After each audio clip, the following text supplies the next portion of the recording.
Ô, Jairo, então, já que você falou do professor Pedro Cortes, bora já chamá-lo? Claro, por favor. Aliás, se ele quiser até usar o capacete, professor Pedro Cortes, nosso analista de clima e meio ambiente, está chegando aqui também. Fique à vontade, viu? Tudo bom, Estamos professor? assim recebendo Bom dia. hoje. Bom dia. O capacete não vai caber em mim. Não, olha, professor, daqui a pouco a gente faz o teste aqui fora do ar, se for caso É o nosso repórter olímpico que tem essa primazia de...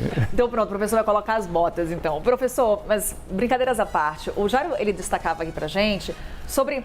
Obviamente, você tem ali os esportes de gelo e os esportes de neve.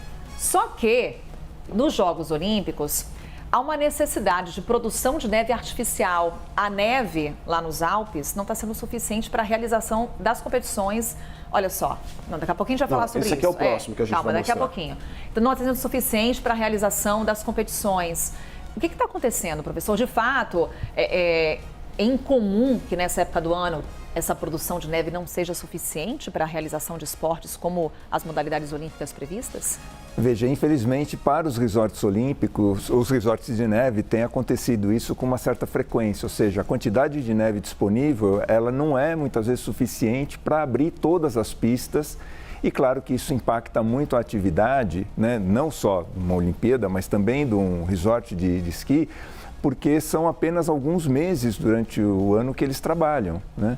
Então, se naquele período não tiver neve, o negócio não funciona. Já pensou você ficar um ano, e às vezes acontece isso, ficar um ano praticamente parado, sem neve, sem condições de abrir as pistas para a prática desses esportes. Então, tem crescido muito a produção de neve artificial, que ela é muito similar à neve natural, não é exatamente igual, mas ela é muito similar. E como é que essa neve ela é produzida? Eles colocam canhões ou sprinklers, né, chuveirinhos. No caso dos chuveirinhos, eles vão sendo colocados ao longo da pista. E os canhões são colocados em pontos estratégicos, que vão lançando spray de água no ambiente. E essa água, ela congela, essas gotículas congelam e caem como neve. Só que tem um detalhe, eles conseguem produzir neve mesmo se a temperatura não esteja em zero ou abaixo de zero. Se ela estiver próximo de zero e o clima estiver seco... Já consegue? Já consegue. Por quê? Porque acontece um fenômeno físico muito interessante. Essas gotículas, quando elas são lançadas, uma parte disso, mesmo com o frio, né, por exemplo, 2 graus, se o clima estiver bem seco, uma parte evapora. Quando ela evapora, ela resfria o restante da gotícula, que congela. Então, é possível produzir gelo mesmo a 2, 4 graus positivos, se o clima estiver mais seco, o que é comum nas montanhas. E aí, essa neve ela tem uma outra característica que a difere da neve natural. Ela acaba sendo mais compacta do que a neve natural, porque ela tem uma quantidade menor de ar entre as partículas de neve, entre os flocos. Então, ela é mais compacta, isso até facilita o trabalho de manutenção das pistas, porque quando cai a neve natural, por exemplo, cai 1 metro de neve, essa neve ela é muito fofa. E os esquiadores, snowboarders, por exemplo, eles vão afundar, né? Se afunda meio metro, 20 centímetros, tá? Então eles têm que compactar essa neve. É um trabalho muito grande que muitas vezes é feito de madrugada, né? Enquanto as pistas não abriram, para deixar essas pistas em condições.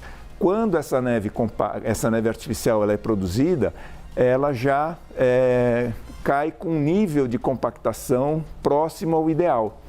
E ela, exatamente por ela estar compactada, ela dura mais tempo, ela não vai derreter tão facilmente. Então, vários resorts estão investindo na produção de neve artificial com uma maneira ou de enfrentar realmente uma ausência de neve ou de estender um pouco mais as temporadas. Professor, essa ausência de neve está relacionada a mudanças climáticas de fato? Sim, infelizmente sim.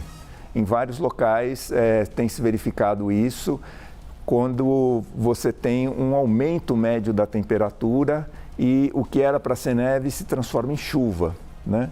Então, aconteceu, por exemplo, o Chile, a cidade de Santiago depende muito da neve que cai no inverno para, com o degelo dela, abastecer a cidade. Uhum.